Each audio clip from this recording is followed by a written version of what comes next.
শেষ হোক, আমি একটু বসেন, আব্দুল বক্তব্যটা হান্নান শেষ হোক মাসুদ ওনার। এখানে দাঁড়িয়েছি নিপীড়িত, লাঞ্ছিত, বঞ্চিত মানুষের প্রতিনিধি হয়ে কথা বলতে। আমি এসেছি। ওনার বক্তব্য 6 মিনিট। মাননীয় স্পিকার, আমি বুঝতে পারছি না সময়গুলো কিভাবে বন্টন করা হয়। সরকার দলের হলো 8 মিনিট, বিরোধী দলের হলো 6 মিনিট, এভাবে তো কথা বলতে পারবো না। মাননীয় স্পিকার, পাশাপাশি আমি এই সংসদের সর্বকনিষ্ঠ এমপি, বাংলাদেশের ইতিহাসের সর্বকনিষ্ঠ এমপি।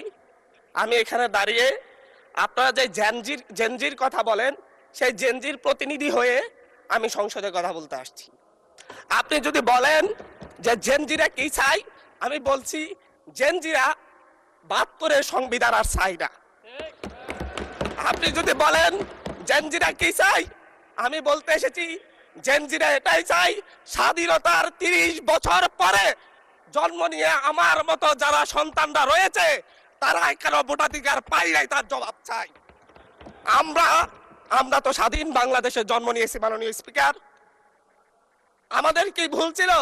আমরা তো নতুন মানচিত্র পেয়েছি, আমরা তো নতুন পতাকা পেয়েছি, আমরা নতুন সীমানা পেয়েছি।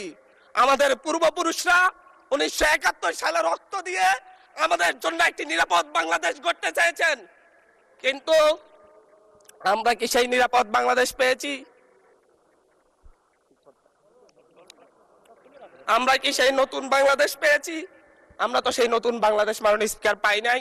71-এ 30 লক্ষ মানুষ শহীদ হয়েছে, জীবন দিয়েছে, তাদের পরবর্তী সন্তানরা যেন নিরাপদ বাংলাদেশে ভোটাধিকার পায়, যেন রক্ষী বাহিনী না হয়, যেন ভোটাধিকার পায়, যেন আবার দুর্ভিক্ষ না হয়।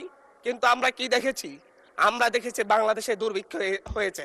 1973 সালে ভোট চুরি হয়েছে।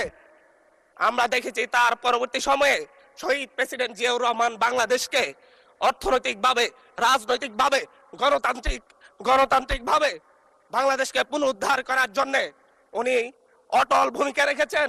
উনি আমার দ্বীপ হাতিয়াতে 3 বার গিয়েছেন।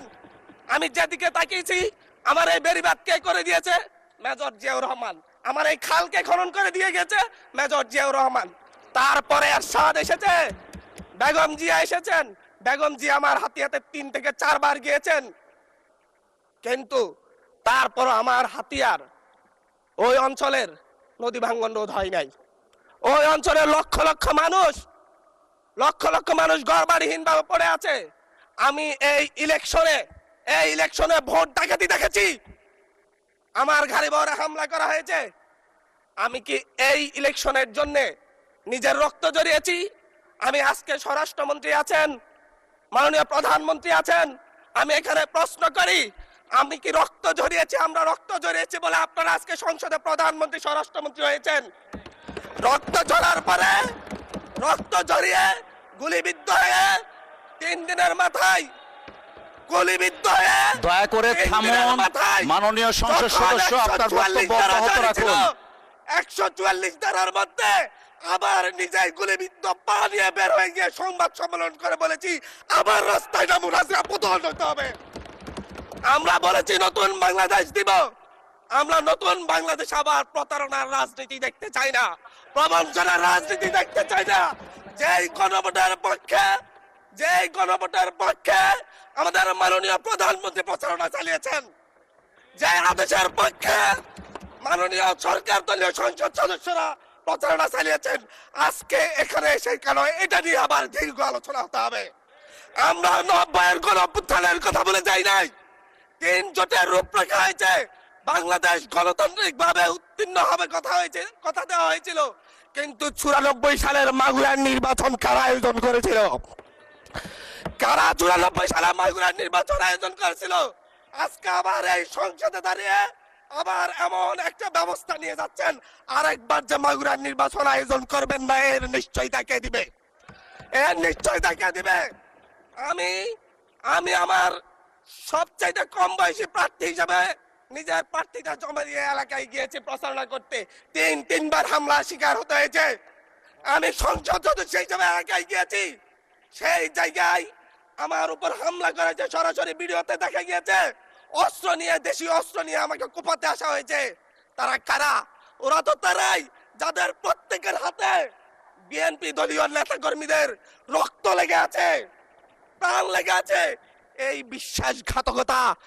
বিশ্বাসঘাতকতা মাননীয় স্পিকার, এই রাষ্ট্র আর সইবে না, আপনারাও সইতে পারবেন না। বিশ্বাসঘাতকতার মূল্য এই দেশে আবার দিতে হবে আপনাদেরকে। আপনারা যারা আপনাদের ভাইদের রক্ত জড়িয়েছে, খুন করেছে, খুনের মামলা আছে, তাদেরকে আবার পুনর্বাসিত করে আমাদেরকে খুন করার জন্য লেলিয়ে দিচ্ছেন। চট্টগ্রাম থেকে এক সাংগঠনিক নেতাকে পাঠিয়েছে অস্ত্র সহ আমাদের লোকজনের উপর হামলা করতে। ভোটের দিন সকালবেলা থেকে প্রত্যেকটা ভোট কেন্দ্রে অস্ত্র দিয়ে মহড়া দিয়েছে। 30টা ভোট কেন্দ্রে এনসিপির প্রার্থী, বিএনপি দুজন বিদ্রোহী প্রার্থী সহ কারো এজেন্টকে ঢুকতে দেওয়া হয় নাই। এটার জন্য কি আমরা আমাদের রক্ত জড়িয়েছি? মাননীয় স্পিকার, ইলেকশনের একদিন পরে আমাকে আর 1 মিনিট বাড়িয়ে দিবেন মাননীয় স্পিকার, 1টা মিনিট।